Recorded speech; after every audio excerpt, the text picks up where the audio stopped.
Aí na hora de ser cristão não é. Aí na hora de dar o testemunho não é. Na hora de falar a verdade não é, porque está com medo de ser processado e está com medo de ir para a prisão.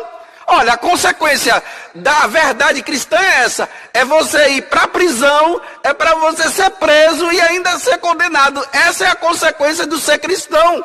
Porque foi assim, Jesus falou a verdade, vocês vão ver amanhã o que é que vai acontecer. Jesus, porque falou a verdade, ele foi preso, ele foi condenado e depois ele ainda foi morto pela verdade. Os cristãos de hoje não, eles só querem viver no glória, glória, aleluia, proclamando que Deus curou aquela pessoa disso e daquilo, dizendo que Deus é amor e todo mundo batendo palmas. E a verdade não é dita.